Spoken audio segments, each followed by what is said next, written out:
I never thought much about locked doors. You get to be my age, you learn that most people keep something private tucked away somewhere. A diary, old letters, maybe tax papers, or a collection they do not want anyone touching. Privacy is not the same thing as secrecy, and I believed that for a very long time. I believed it right up until the day a plain white envelope arrived in my mailbox with no return address and a postmark from Denver. Inside that envelope was a single brass key, the kind that fits an old furniture lock, slightly tarnished around the edges, and folded beneath it was a handwritten note from my daughter Naomi. The handwriting was hers, no question.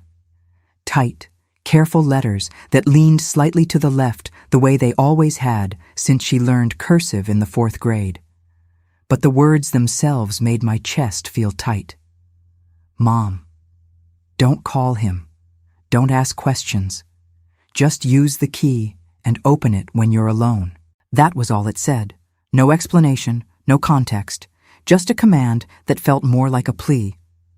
I stood there in my kitchen in Fort Collins, Colorado, holding that note under the afternoon light coming through the window above the sink. The envelope had been mailed 3 days earlier. Naomi had not visited in almost a year. We talked on the phone every couple of weeks, short conversations where she said she was fine, and I said I was fine, and neither of us pushed much further than that. I told myself it was normal. She was 26. She had her own life now, her own apartment in Denver, her own rhythm. But something in that note made my hands shake. I want to pause here for just a moment, because I know some of you listening might recognize this feeling. That moment when something small shifts the air in a room, and suddenly you are not sure if you have been seeing clearly all along. If this story is touching something in you, would you leave a like so I know you are out there? And tell me in the comments where you are watching from tonight. What city? What state? What time it is where you are? I like knowing I am not alone when I tell these kinds of stories. Subscribe if you want to hear another one tomorrow, because there is a new story here every day. Now let me take you back to that kitchen. I set the note down on the counter and looked at the key again. It was not unfamiliar. I mean, I had never held it before, but I knew what it opened. There was only one locked piece of furniture in this house. One place I had never been inside in the 9 years since Robert and I got married. The armoire in his office. Robert Ellis is my second husband. I married him when I was 69 after my first husband Donald passed from a heart attack 2 years before that. Donald and I had been together for 43 years. Losing him felt like losing gravity. I did not know how to stand upright without him. Robert came into my life through the senior center, where we both volunteered on Tuesdays, sorting donated books for the library sale. He was kind, patient. He listened when I talked about Donald without trying to replace the memory. He had been widowed himself 5 years earlier, so he understood grief in a way that felt gentle. We were friends first, then something more, then married, quietly, at the courthouse with just Naomi and a couple of close friends present. It was not a big love. It was a comfortable one, a second chapter love, the kind where you are grateful not to eat dinner alone anymore. Robert moved into my house on Juniper Hollow Road. It is a small 2-bedroom ranch-style home with a front porch, a narrow driveway, and a backyard garden I have kept going for 30 years. He brought his furniture, his books, a few boxes of personal items. He set up the second bedroom as his office. That is where the armoire went. It is a tall, dark wood piece, old-fashioned, with carved details along the top and 2 brass-handled doors that lock with a single keyhole in the center. Robert told me it had belonged to his father. He kept files in there, personal documents, things related to his late wife. I never asked to see inside. It felt wrong to pry. Marriage is built on trust, and trust sometimes means respecting a closed door. But Naomi had sent me a key, and she had told me to use it when he was not home. I looked out the window toward the driveway. Robert's car was gone. He had left 20 minutes earlier to run errands, the grocery store, the hardware store. He would be gone at least an hour, maybe longer. He liked to take his time, especially on Saturdays. He would stop at the diner on Maple Street for coffee. He would chat with the cashier at the hardware store about wood stain or some project he was planning that never quite got started. I had time, but I did not move right away. I stood there holding that key, and I thought about Naomi. I thought about the last time I saw her face to face. It had been Thanksgiving, more than 10 months ago. She had come to the house for dinner, but she did not stay long. She barely looked at Robert. She was polite, but distant, stiff. When I walked her to her car afterward, I asked if everything was okay. She smiled and said she was just tired. Work had been busy. She needed to get back to Denver before it got too late. I believed her. Looking back now, I realize I believed her because it was easier than asking the harder questions. There had been other moments too. Small things I noticed but did not name. The way Naomi stopped calling the house phone and only called my cell. The way she never asked about Robert anymore. The way her voice changed, just slightly, if I mentioned him in passing. A tightness, a flatness. Like she was holding her breath until the subject moved on. I told myself it was normal. Step families are complicated. Naomi was an adult when Robert came into our lives. She did not need a father figure. She had her own relationship with her memories of Donald, and I respected that. I thought maybe she just needed space. But now I was holding a key she had mailed to me in secret, with a note that said, "Do not call him, do not ask questions, just open it when you are alone." That is not distance. That is fear. I walked down the hallway toward the office. My legs felt heavy. The house was quiet, except for the sound of my own breathing and the creak of the floorboards under my feet. This house has always made noise. Every step announces itself. I have lived here long enough to know which boards creak the loudest and how to step lightly when I do not want to be heard. But today I was the only one home, and still I found myself walking carefully. The office door was open. Robert never closed it. There was no reason to. It is just a small room with a desk, a bookshelf, a reading chair by the window, and the armoire against the far wall. Sunlight came in through the window, soft and golden, the kind of light that makes dust particles visible in the air. Everything looked perfectly normal. But normal is a feeling, not a fact. I stood in the doorway and looked at the armoire. It is taller than me, close to 7 feet, with that dark finish that makes it look older than it probably is. The brass handles caught the light. The keyhole sat right in the center, just below where the 2 doors met. I crossed the room and stood in front of it. My heart was beating too fast. I could feel it in my throat. I want you to understand something. This is not a story about me being a brave woman who fearlessly opened a locked door. This is a story about a woman who was terrified of what she might find, but more terrified of what it meant if she did not look. I slid the key into the lock. It fit perfectly. I turned it. The lock clicked. The sound was small but final. I pulled the doors open. The smell hit me first. Not rot, not decay, but something stale. Old air that had been sealed in for a long time. Dust and paper and something faintly chemical, like old photographs or printer ink. I stepped back instinctively, my hand going to my mouth. My eyes adjusted. The inside of the armoire was not what I expected. It was organized, meticulously organized. There were shelves, plastic storage boxes, manila folders, everything labeled, everything in its place. This was not a junk closet. This was not random storage. This was a system.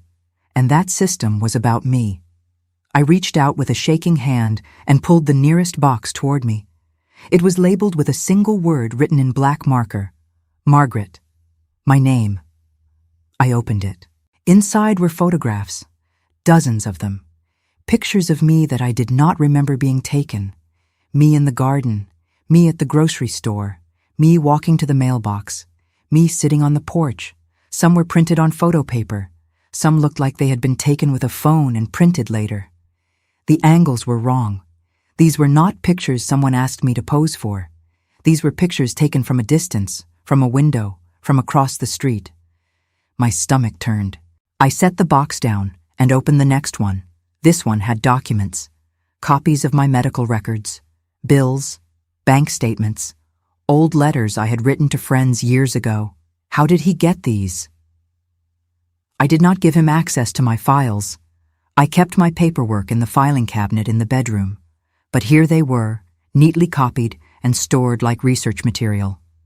I pulled open a folder.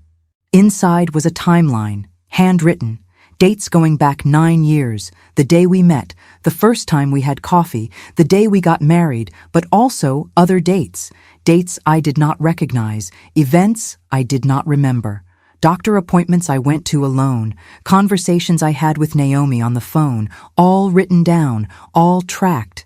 And then I saw the second label, Naomi. I pulled that box forward. My hands were shaking so badly I almost dropped it.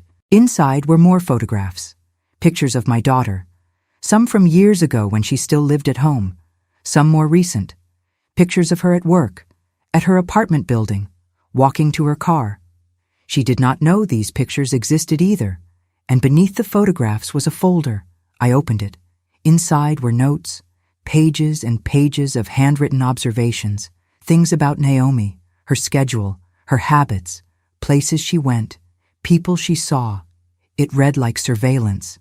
At the bottom of the folder was a single printed photograph, larger than the others. It was a picture of Naomi as a teenager, maybe 15 or 16 years old. She was sitting on the couch in this house, wearing pajamas, her legs tucked under her. She was looking at the television. She did not know anyone was watching her. And written on the back of the photograph in Robert's handwriting were 4 words. She looks like her mother. I dropped the folder. My legs gave out and I sat down hard on the floor. My breath was coming in short gasps. The room felt too small. The walls felt too close. I looked up at the shelves inside the armoire and I realized there were more boxes, more folders, more labels, timeline, observations, records, plans. I did not open that one. I could not. Because in that moment, sitting on the floor of a room I had walked past 1,000 times without thinking twice, I understood something that made my entire body go cold. Robert had not just been living in this house with me.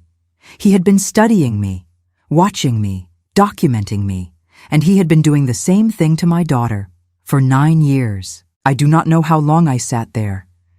It felt like hours, but it was probably only minutes. Eventually, I heard a sound that snapped me back. The sound of a car door closing in the driveway. Robert was home.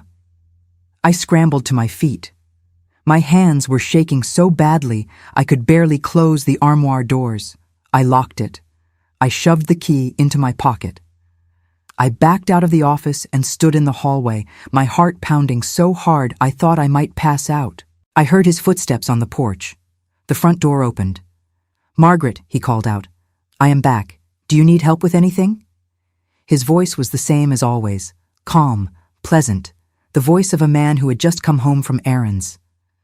I forced myself to breathe. "I am fine," I called back. My voice sounded strange in my own ears, but I kept it steady, just resting. He walked into the kitchen. I heard him set grocery bags on the counter. I heard him humming softly to himself. And I stood in that hallway, my hand pressed against the wall, and I thought about my daughter. I thought about the way she had stopped visiting, the way she had stopped calling the house, the way her voice changed when I mentioned his name. She had not been pulling away from me. She had been protecting herself from him, and I had not seen it. Before I go any further, I need to tell you something. This story is not a news report. It is not a verified case pulled from some official record. This is a story about what happens when a mother realizes she missed the warning signs because she wanted to believe everything was fine. It is a story about trust that was never earned and silence that lasted too long. The details are mine. The lesson is one too many families learn the hard way. Now let me tell you what I did next. I did not confront Robert that night. I know that might sound strange, maybe even weak, but I need you to understand something about fear. Real fear does not always look like running or screaming. Sometimes it looks like cooking dinner, setting the table, sitting across from someone and pretending everything is normal while your mind is racing 100 miles an hour trying to figure out what to do next. That is what I did. I made spaghetti, Robert's favorite. I set 2 places at the kitchen table. I poured iced tea into glasses. I sat down across from him and I listened to him talk about the hardware store and the woman at the diner who remembered his usual order and how he thought maybe we should repaint the trim on the porch come spring. I nodded. I smiled when I was supposed to. I said things like, "That sounds nice, and maybe we should." And the whole time, the key was in my pocket, pressing against my leg like a piece of evidence I could not let go of. Robert did not notice anything wrong. Why would he? I have spent my whole life being the kind of woman who does not make waves. I keep things calm. I smooth things over. I learned that from my own mother, who learned it from hers. You do not raise your voice. You do not cause a scene. You handle things quietly. But this was not something I could handle quietly. After dinner, Robert went into the living room to watch television. I cleaned up the kitchen slowly, my hands moving through the motions while my brain tried to make sense of what I had seen. I kept replaying the inside of that armoire in my mind. The boxes, the labels, the photographs taken without permission, the timeline that tracked my life like I was some kind of subject in a study. And Naomi. God, Naomi. I thought about her as a little girl. The way she used to follow me around the house, asking 1,000 questions. The way she would climb into my lap and fall asleep with her head on my shoulder. The way she trusted me completely. The way children do before the world teaches them to be careful. And then I thought about her as a teenager. 15, 16. The age she was in that photograph Robert had kept. The one where she was sitting on the couch in her pajamas, unaware she was being watched. She looks like her mother. That is what he had written. Not she is beautiful. Not she is growing up. Not anything a normal stepfather might think. She looks like her mother. Like I was the template, like she was a version of me he was studying too. I had to sit down. My legs went weak again and I braced myself against the counter. I turned on the faucet and let the water run cold, then splashed some on my face. I looked at my reflection in the window above the sink. I am 78 years old. My hair is more gray than brown now. My hands have age spots. My face has lines that were not there 10 years ago. I look like what I am, an old woman. But Robert did not see me that way. He saw me as something to monitor, to document, to control. I dried my hands and walked into the living room. Robert was sitting in his recliner, the television playing some crime drama he liked. He glanced up at me and smiled. "You okay, Margaret? You have been quiet tonight." "I am fine," I said. "Just a little tired." He nodded. "You should rest. Go on to bed early if you need to." "I might," I said. I went to the bedroom and closed the door. I sat on the edge of the bed and pulled the key out of my pocket. I stared at it. This small brass thing that had unlocked a truth I was not ready for. I thought about calling Naomi right then, but her note had been clear. Don't call him. Don't ask questions. She had not said, "Do not call me," but I understood the implication. If I called her, I might say the wrong thing. I might let something slip.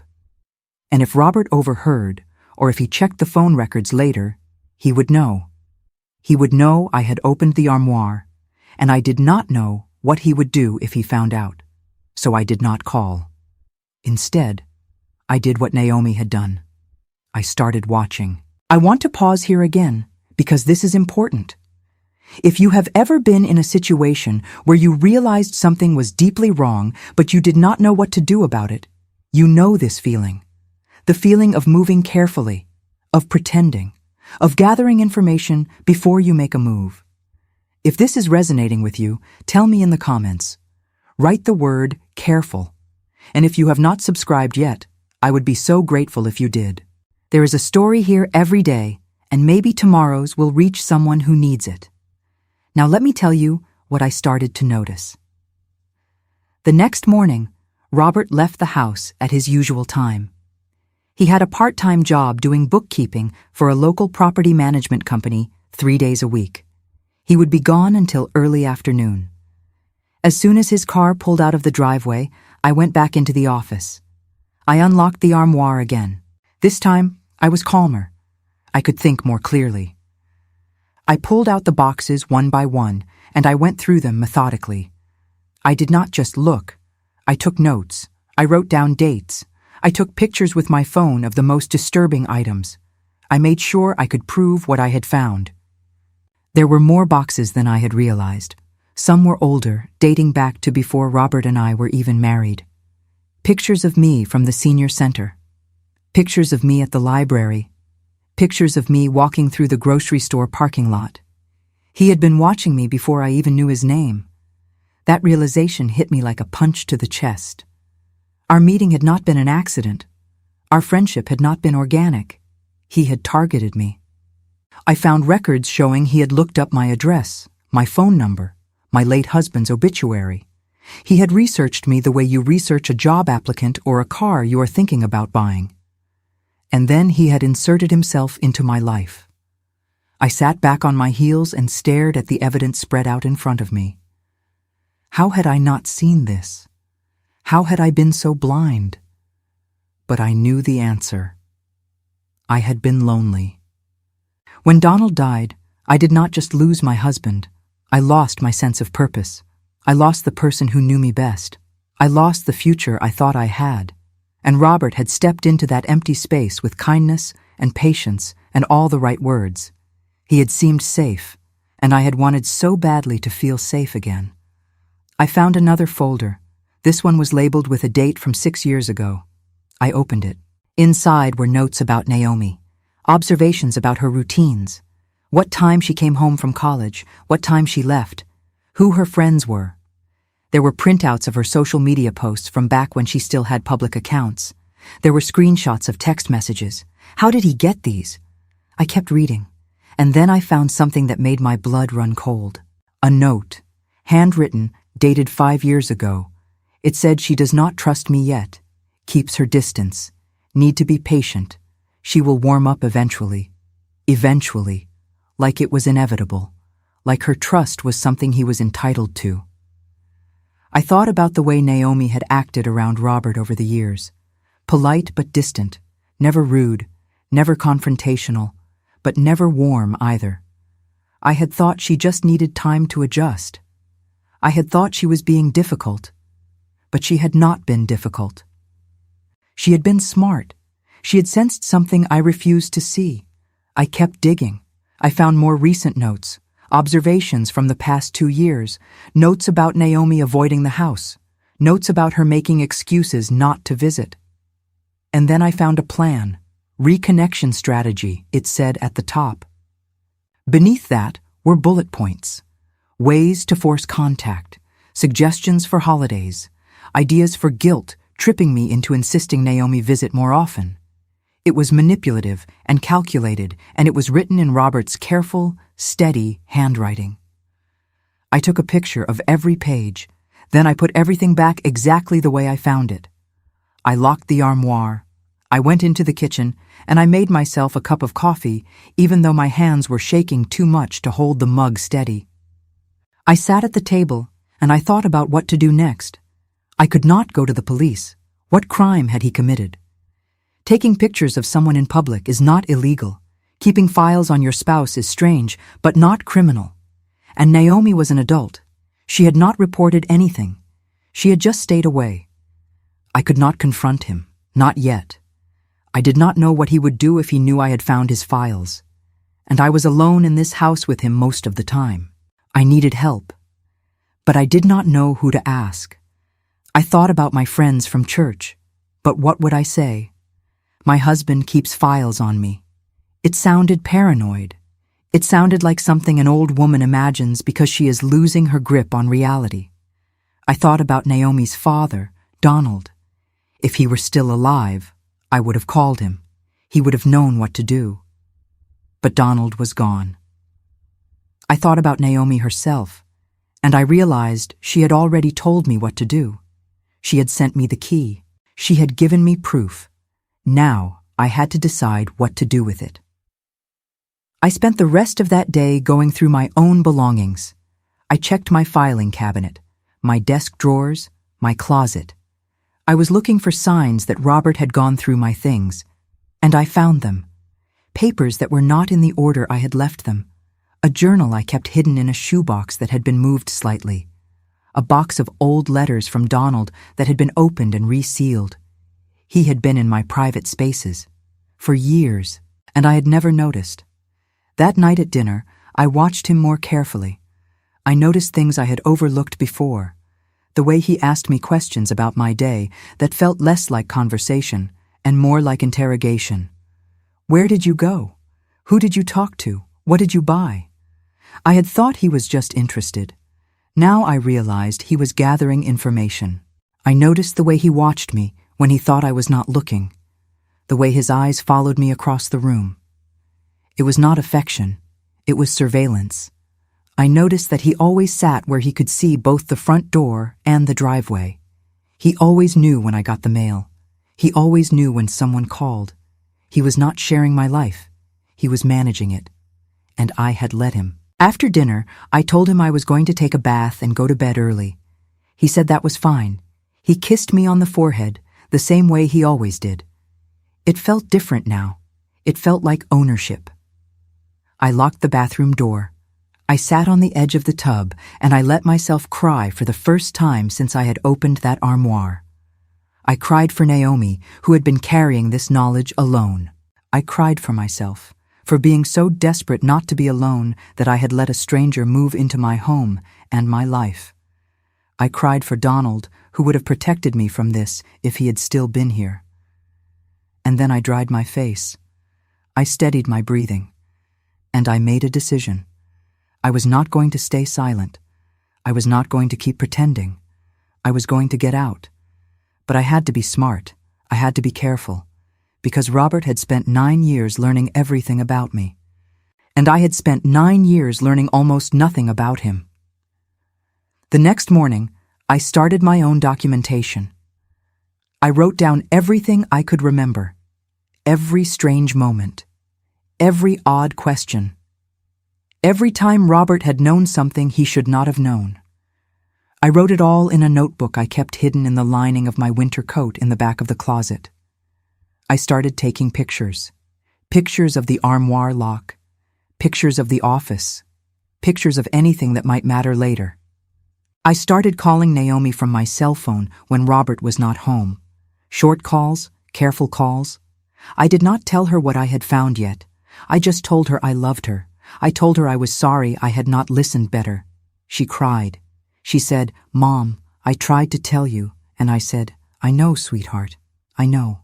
And I am listening now." Before I move forward, I want to take a breath here. Telling this part is hard. But I need to tell it because somebody out there might be in a situation that feels familiar. Somebody might be ignoring signs because they do not want to believe what those signs mean. If that is you, please hear me. Trust your instincts, pay attention to patterns, and do not let loneliness make you dismiss your own safety. If this is touching you, leave a like. Tell me where you are watching from and what time it is. I read every comment like a conversation with someone I care about. Subscribe if you want to sit with me again tomorrow. Now let me tell you how I started to prepare my escape. I need to tell you something about fear that most people do not understand until they live it. Fear is not always loud. It is not always panic. Sometimes fear is quiet and methodical. It is the feeling you get when you realize the person sleeping in the bed next to you is a stranger. When you understand that the life you thought you were living was a performance someone else was directing. That is the fear I carried for the next 3 weeks. 3 weeks of waking up next to Robert and pretending everything was normal. 3 weeks of cooking meals and doing laundry and smiling when I was supposed to smile.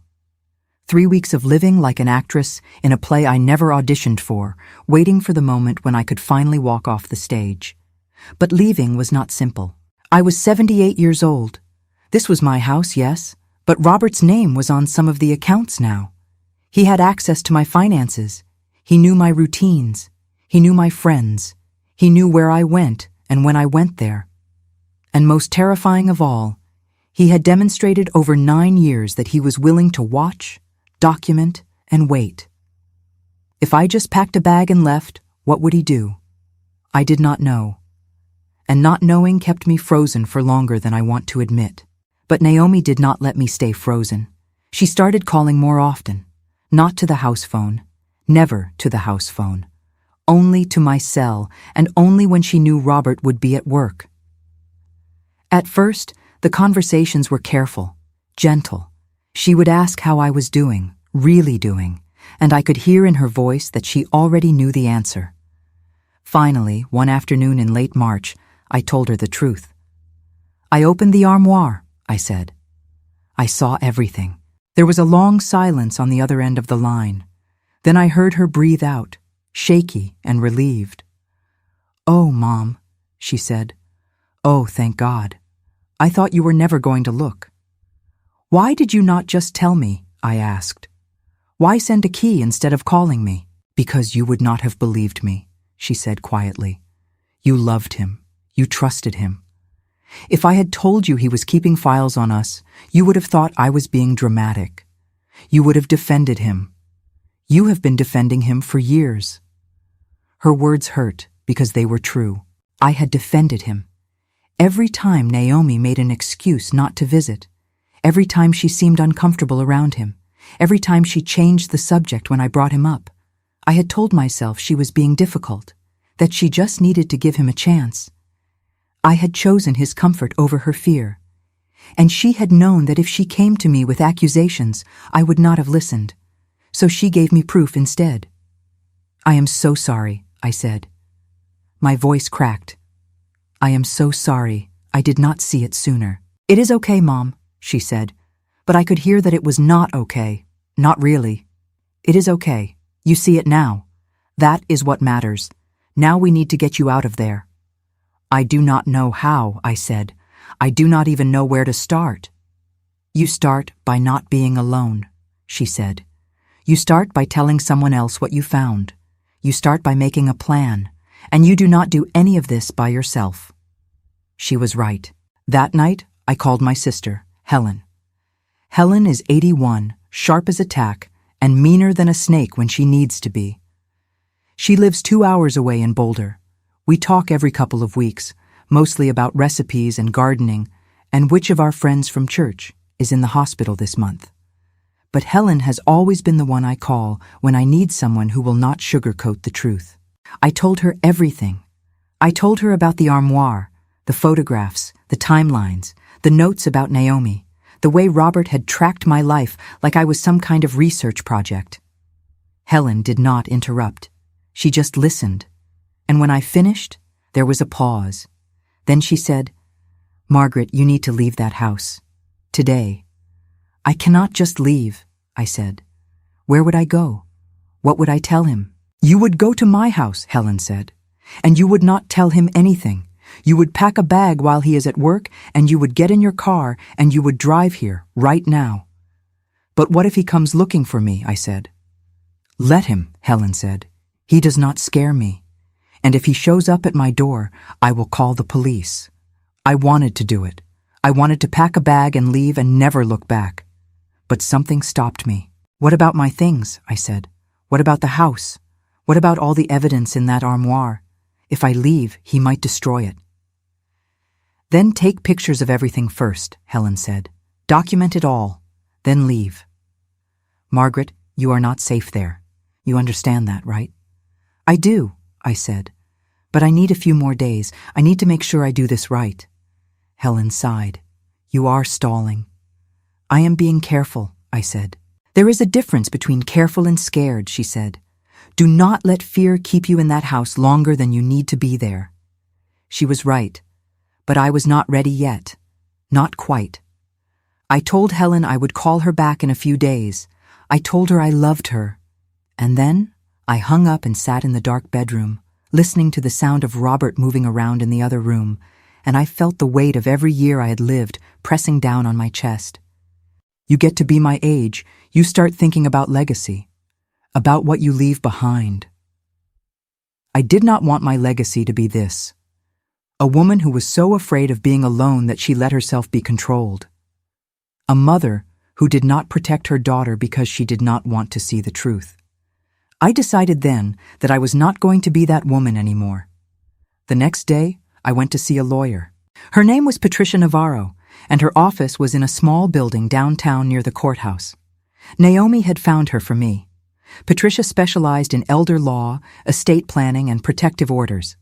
She was in her 50s with kind eyes and a no-nonsense way of speaking that made me feel like I was finally talking to someone who understood. I brought my notebook. I brought the pictures I had taken of the armoire.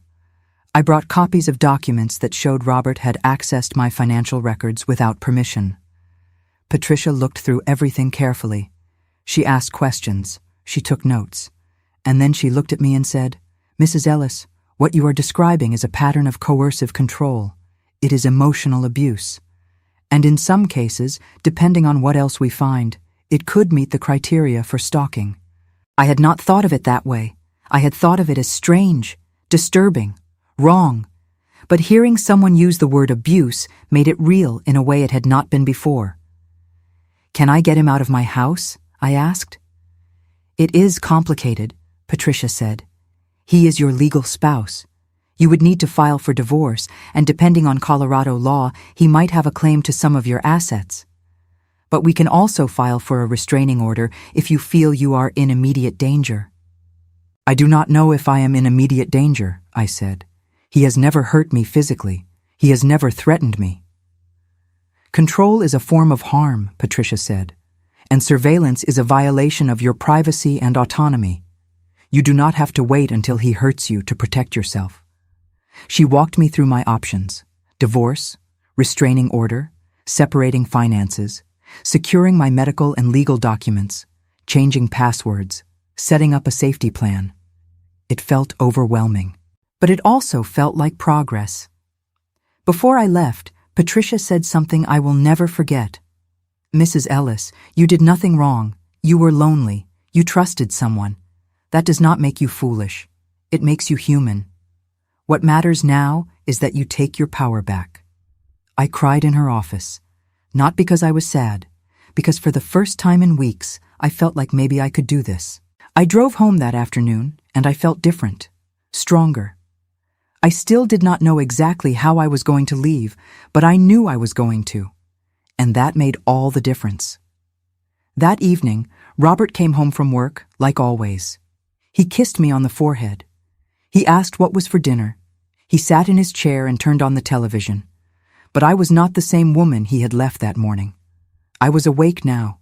Before I go any further, I want to say something to anyone listening who might be in a similar situation. If you are living with someone who monitors you, controls you, or makes you feel like you cannot trust your own instincts, please hear me. You are not imagining it. You are not overreacting. And you do not have to have bruises to deserve help. There are people who will believe you. Lawyers, counselors, advocates. You are not alone. If this story is helping you find your own courage, leave a like. Write the word awake in the comments. Tell me where you are listening from tonight, and subscribe if you want to hear how this ends. There is a new story here every day. Now let me tell you what happened next. Over the next week, I started moving money. Not all of it. Just enough to make sure I would be okay if I had to leave suddenly. I opened a new bank account at a different branch, one Robert did not know about. I transferred small amounts every few days, amounts he would not notice. I made copies of every important document I had: my birth certificate, my marriage license to Donald, my will, medical records, the deed to the house. I put them all in a folder and gave them to Helen for safekeeping. I started parking my car facing out in the driveway instead of pulling all the way in. That way, if I needed to leave quickly, I would not have to back out. I packed a small bag, just the essentials: clothes, medications, toiletries. I hid it in the back of my closet behind a box of old winter sweaters Robert never touched. I made a list of people I would call when I left: Naomi, Helen, Patricia, my doctor, the utility companies, the bank. I practiced the conversation in my head. I am leaving. I am safe. I will call you again soon. I was preparing, and Robert had no idea. Or so I thought. One evening in early April, I came home from the grocery store and found Robert standing in the bedroom. He was holding my winter coat, the one I had hidden my notebook in. The notebook was in his hand. My heart stopped. "What is this?" he said. His voice was calm, too calm. "I do not know what you mean," I said, but my voice shook. He held up the notebook. "This, Margaret, what is this?" I thought about lying. I thought about saying it was just notes, recipes, reminders. But I looked at his face, and I knew he had already read it. He knew. "You went through my things," I said. "You went through mine," he said. He opened the notebook and read aloud. March 10th, found photographs of me in armoire, taken without my knowledge. March 12th, called attorney Patricia Navarro. March 15th, opened new bank account. He looked up at me. "You have been planning to leave." I could not breathe.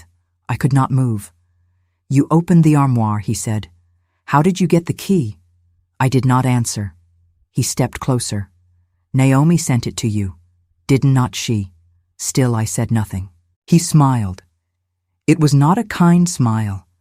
She always was smarter than I gave her credit for. I thought she would just stay away. I thought she would let it go. But she sent you the key. She wanted you to see. "You have been watching us," I said. My voice was barely a whisper. "For years." "I have been protecting you," he said. "You were alone, vulnerable. You needed someone who understood you, someone who could take care of you." "Taking care of someone is not the same as spying on them," I said. "It is when they do not know what is good for them," he said. And that was when I understood. He did not think he had done anything wrong. He thought he had been helping me. In his mind, documenting my life, controlling my access to information, monitoring my daughter, all of it was love. That realization was more terrifying than anything I had found in the armoire. Because you cannot reason with someone who believes their control is kindness. "I need you to leave," I said. He laughed. "This is my home too, Margaret." "It is my house," I said. "My name is on the deed. You moved in. You can move out." "I am not going anywhere," he said. "And neither are you." He walked past me and out of the room. I heard him go into his office. I heard the door close. I stood there shaking. And then I did what I should have done weeks ago. I called the police. I know some of you might be wondering why I waited so long, why I did not call sooner, why I tried to handle it myself. The truth is, I was afraid they would not believe me. I was afraid they would think I was a confused old woman. I was afraid that calling for help would make things worse. But standing in that bedroom, holding a phone in my trembling hand, I realized something. Being afraid of making things worse had kept me trapped, and I was done being trapped. The dispatcher answered. I told her my name. I told her my address. I told her I needed an officer to come to my house because I did not feel safe. She asked if I was in immediate danger. "I do not know," I said.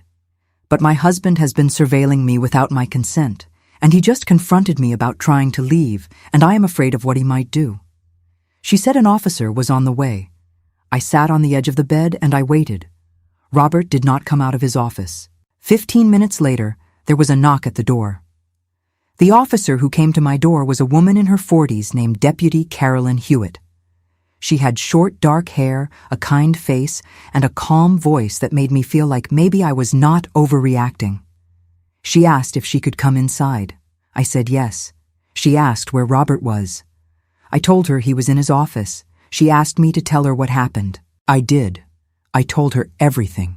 The armoire, the photographs, the files, the timeline, the notebook he had found, the confrontation.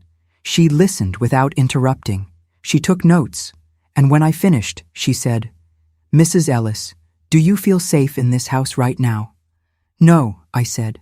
I do not. She nodded. I am going to speak with your husband. I need you to wait in another room. Can you do that? I can, I said. She walked down the hallway toward the office. I went into the kitchen and sat at the table.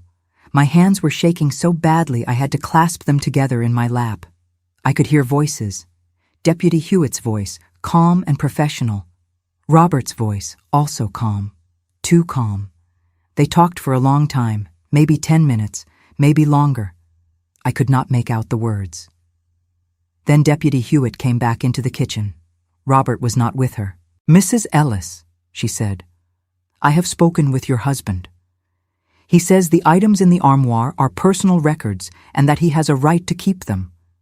He says he did not intend to make you feel unsafe. He says this is a misunderstanding. It is not a misunderstanding, I said. He has been watching me. He has photographs of me I did not know existed. He has copies of my private documents. He has been tracking my daughter. I understand, she said, and I believe you. But from a legal standpoint, what he has done is not clearly criminal. He is your spouse. He lives in this house. Taking photographs in your own home is not illegal. Keeping documents is not illegal. Unless he has made threats or committed an act of violence, there is not much I can do tonight. My heart sank. However, she continued, I can help you file for a restraining order. I can connect you with victim advocacy services, and I can stay here while you pack a bag if you want to leave tonight. I want to leave, I said. She nodded.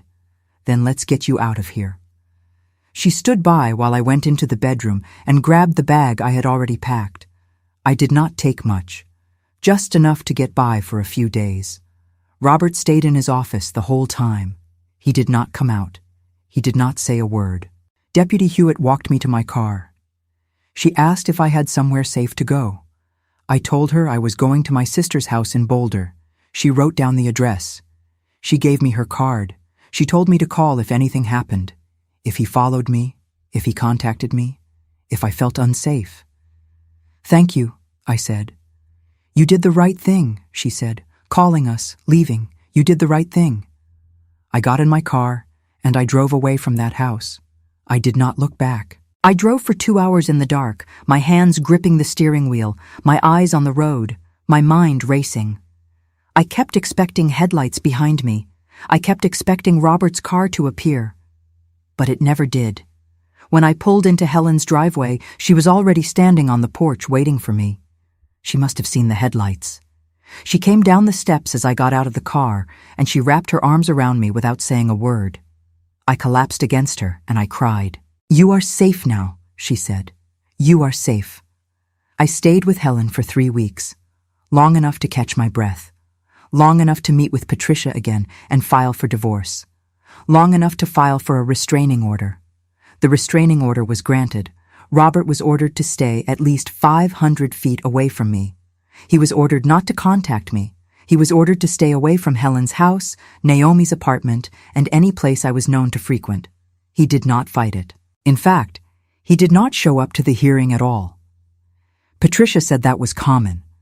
Abusers often do not fight in court because they know the evidence will not favor them. They would rather disappear than be exposed. But Robert did not disappear. He moved out of my house, yes. He took his things. He closed the joint bank accounts. He hired his own attorney. But he did not disappear. Because 2 weeks after I left, Naomi called me in a panic. Mom, she said, he is following me. What? I said. I saw him outside my apartment this morning, she said. He was sitting in his car across the street. Just sitting there, watching. Did you call the police? I asked. I did, she said. They came, but by the time they got here, he was gone. They said unless he approaches me or makes contact, there is not much they can do. The restraining order is only for me, I said. It does not cover you. I know, she said. Her voice was shaking. Mom, I am scared. I know, sweetheart, I said. I am going to call Patricia. We are going to get you a restraining order too. And we did. Naomi filed for her own order of protection. She documented the times she had seen Robert near her apartment. She provided the photographs and notes I had found in the armoire as evidence that he had been surveilling her for years. The judge granted it. Robert was now ordered to stay away from both of us. But orders are just paper. They do not stop someone who does not care about rules. One night in late April, I got a call from an unknown number. I almost did not answer, but something made me pick up. "Hello," I said. Silence. Then I heard breathing. I know it was him. I hung up. He called again an hour later. Again I answered. Again, silence and breathing. I blocked the number. He called from a different number. I stopped answering calls I did not recognize. Then the letters started. They came to Helen's house, even though I had not given him that address. They were not threatening. They were worse than threatening. They were sad. "Margaret, I miss you. I do not understand why you left. I only ever wanted to protect you. Please call me. Please let me explain." I did not call. I gave the letters to Patricia, who gave them to the police. They documented the violation of the restraining order. They went to Robert's new apartment and warned him. They told him if he contacted me again, he would be arrested. The letters stopped. But I still did not feel safe, because I knew Robert. I knew how patient he was, how careful, how good he was at waiting. And I knew this was not over. I want to pause here because I know this part of the story is hard. Some of you might be frustrated that the system did not do more. Some of you might be scared because you recognize this pattern in your own life. If you are in a situation where someone is using control, surveillance, or manipulation to keep power over you, please know that leaving is the hardest part, but it is also the most important part. You do not have to wait for things to get worse. You can reach out for help now. If this story is giving you courage, leave a like. Write the word "free" in the comments. Tell me what time it is where you are, and subscribe if you want to stay with me until the end. Now let me tell you how Robert finally made a mistake. It was early May. I had been living with Helen for almost a month. I was starting to feel like maybe I could breathe again. I was seeing a therapist. I was sleeping better. I was talking to Naomi every day. We were rebuilding trust. And then one afternoon, Helen and I came home from the grocery store and found the front door slightly open. We had locked it. I was sure of it. Helen grabbed my arm. "Do not go in," she said. "Call the police." I did. Deputy Hewitt came again, along with 2 other officers. They went inside first. They checked every room. They found no one. But they found evidence someone had been there. Drawers had been opened. Papers had been moved. My belongings, the things I had brought from my house, had been gone through. Nothing was missing, but everything had been touched, and in the center of Helen's kitchen table was a single photograph. It was a picture of me, taken recently, taken outside Helen's house. I had not known anyone was watching. Deputy Hewitt bagged the photograph as evidence. She called it stalking. She called it breaking and entering. She said this was enough to arrest Robert. They went to his apartment that evening. He was not there. They put out a warrant. For 3 days, we did not know where he was. Naomi stayed with a friend. Helen and I stayed with a neighbor. We did not feel safe in the house. And then, on the 3rd day, Robert turned himself in. He was arrested. He was charged with stalking, harassment, violation of a restraining order, and trespassing. He posted bail. But the charges were serious enough that Patricia said we finally had legal protection that meant something. The trial was set for late summer. I did not have to see him until then, but the damage was done. I could not go back to my house, not yet. Every time I thought about it, I thought about the armoire. I thought about all the years he had been watching me without my knowledge. I thought about how violated I felt. Naomi helped me put the house up for sale. It sold in 3 weeks. I used the money to buy a small condo near Helen. A fresh start. A place Robert had never been. A place where I could feel safe. I threw away everything Robert had touched. I changed my phone number. I changed my email. I started over. And slowly, very slowly, I started to feel like myself again. It has been almost a year now since I left that house on Juniper Hollow Road. A year since I opened that armoire. A year since I learned that the man I trusted had been watching me like I was some kind of experiment instead of a human being. The trial happened in August. I had to testify. So did Naomi. So did Helen.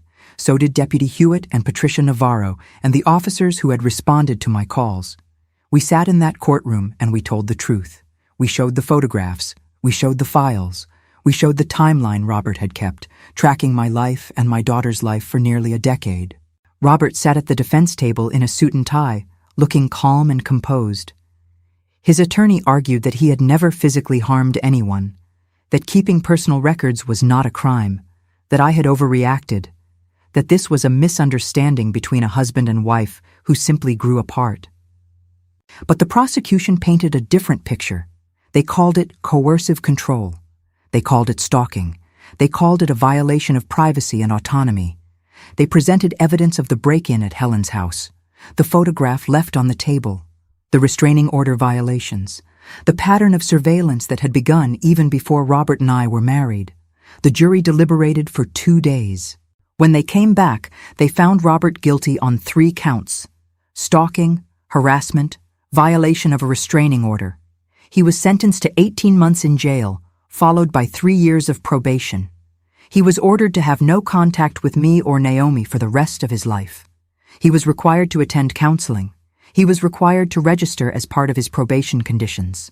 It was not a long sentence. 18 months felt like nothing compared to the 9 years he had stolen from me. But it was something. It was accountability. It was a judge and a jury looking at the evidence and saying, what you did was wrong. And that mattered. I did not feel victorious when the verdict was read. I felt tired, relieved, but mostly tired. Naomi cried. Helen held my hand. Patricia squeezed my shoulder and said, "You did it. You stood up. You told the truth. And people believed you." That part was important. People believed me, because for so long I had been afraid that no one would. After the trial, life became quieter. I moved into my condo in Boulder, a small 2-bedroom place with big windows and a little patio where I started a container garden. I planted tomatoes and basil and flowers that bloom in the late summer. I bought new furniture. I hung pictures that I chose. I painted the walls a soft yellow that reminded me of mornings. I made the space mine. Naomi started visiting again. Not just phone calls, real visits. She would come over on weekends, and we would cook together or sit on the patio with coffee and talk about things that mattered. We talked about the years we lost, the times she had tried to tell me something was wrong and I had not listened. The guilt I carried for not protecting her sooner. She forgave me. I'm still working on forgiving myself. Helen lives 10 minutes away now. We see each other almost every day. She brings over soup when I am tired. I bring over pie when she is lonely. We play cards. We watch old movies. We laugh about things that are not really funny, but we laugh anyway because we are still here, and that is worth celebrating. I started seeing a therapist regularly. Her name is Dr. Brennan, and she specializes in trauma and late-life transitions. At first, I felt embarrassed going to therapy at 78 years old. I thought therapy was for younger people with bigger problems. But Dr. Brennan told me that trauma does not have an age limit, that healing is not something you age out of, that I deserved support no matter how old I was. She helped me understand that what Robert did to me was abuse, even though he never hit me, even though he never yelled, even though he smiled and cooked dinner and said he loved me. Control is abuse. Surveillance is abuse. Isolation is abuse. And I had been living in it for 9 years without naming it. She also helped me understand that I was not stupid for trusting him. I was lonely. I was grieving. I was vulnerable. And Robert saw that vulnerability, and he used it. That does not make me weak. It makes him calculated. There is a difference. I also started going to a support group for older adults who have experienced domestic abuse. I did not even know such a group existed until Patricia told me about it. It meets every Thursday evening at a community center in Boulder. There are 8 of us, all over the age of 60, all with stories that sound different on the surface but feel the same underneath. There is a woman named Dorothy whose husband controlled all the money and convinced her she was too old to manage her own finances. There is a man named Frank whose partner isolated him from his children and told him they did not care about him anymore. There is a woman named June whose boyfriend moved into her home and slowly took over every decision until she felt like a guest in her own life. We sit in a circle and we share our stories. We do not judge, we do not interrupt, we just listen. And in that listening, we remind each other that we are not alone, that what happened to us was real, that we deserved better, that we still deserve better. And slowly, week by week, we are learning how to rebuild. Before I go any further, I want to talk directly to anyone out there who might be living in a situation that feels familiar. Maybe you are with someone who tracks your phone, who goes through your emails, who asks too many questions about where you have been and who you talk to. Maybe you are with someone who makes you feel like you are overreacting when you ask for privacy, who tells you that love means sharing everything, who makes you feel guilty for wanting space or boundaries or time with other people. Please hear me when I say this. That is not love. That is control. And control, no matter how gently it is applied, is a form of harm. You do not have to wait until it gets worse. You do not have to wait until there are bruises or threats or violence. You can reach out for help now. You can call a hotline. You can talk to a counselor. You can tell a friend or a family member or a neighbor. You can document what is happening. You can make a safety plan. You can leave. And if you are older, like me, and you think maybe you are too old to start over, or too old to be believed, or too old to matter, let me tell you something. You are not too old. You matter. Your safety matters. Your dignity matters. Your life matters. And there are people who will help you. I promise you that. If this story has touched you tonight, I need you to do something for me. Leave a like on this video so I know you are out there. Write the word dignity in the comments. Tell me where you are watching from and what time it is. I read every single comment and I want you to know that I see you, that I hear you, that you are not invisible. And if you have not subscribed to this channel yet, please do. There is a new story here every single day. Stories about families, about boundaries, about courage, about healing. Stories that remind us we are not alone. Click that subscribe button. It helps me keep telling these stories. And maybe tomorrow's story will be exactly what someone else needs to hear. Now let me tell you about the last time I saw that armoire. After the house sold, I had to go back one final time to make sure everything was cleared out. Naomi came with me. We walked through the empty rooms together, our footsteps echoing on the hardwood floors. The walls were bare. The furniture was gone. It did not look like my home anymore. It looked like a shell. We stood in the doorway of Robert's office. The armoire was still there. The new owners did not want it. I did not want it either. I had arranged for a junk removal service to take it away. But before they came, I opened it one last time. The boxes were gone. The files were gone. Everything had been taken as evidence during the trial. But the space itself was still there. That tall, dark cavity where my life had been stored and studied and catalogued like I was something to be managed instead of loved. I stood there looking at it, and I felt something shift inside me. I was not afraid anymore. I was angry. Not the hot, explosive kind of anger. The cold, clear kind. The kind that says, you do not get to take any more of my time. You do not get to live in my head rent-free. You do not get to make me feel small. I closed the doors, I locked them, and I walked away. The junk removal team came the next day and hauled it out to the truck. I did not watch. I did not need to. It was gone, and I was free. Naomi and I drove back to Boulder in silence. Somewhere along the highway, she reached over and took my hand. I am proud of you, Mom, she said. I am proud of you too, I said. You were braver than I was. You saw the truth, and you did not look away." She smiled. "We both did what we had to do. We protected each other. That is what matters." And she was right. That is what matters. It is June now, almost summer. The tomatoes on my patio are starting to turn red. The basil is so full, I have been making pesto every week and giving jars of it to Helen and Naomi and the women from my support group. I wake up in the morning and I drink my coffee on the patio and I listen to the birds and I feel something I have not felt in a long time. Peace. Not the kind of peace that means everything is perfect. The kind of peace that means I am safe, I am seen, I am believed, and I am rebuilding a life that belongs to me. I still have hard days, days where I wonder if I could have left sooner, days where I feel angry at myself for not seeing the signs, days where I miss the version of my life I thought I had, even though I know now it was never real. But those days are getting fewer, and the good days are getting stronger.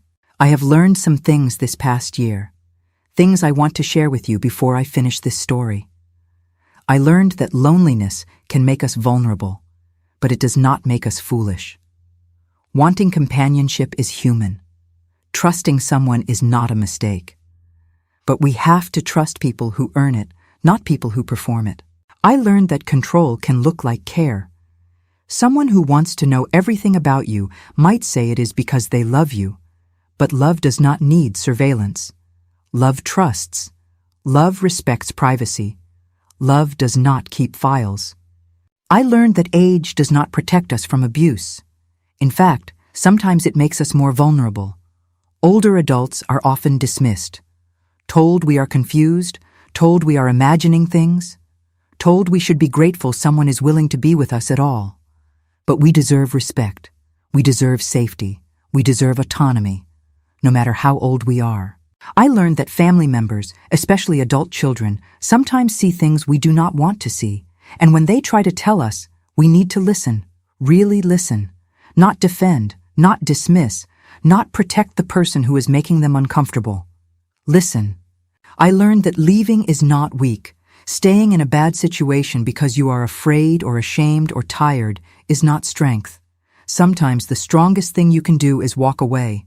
Pack a bag, ask for help. Start over.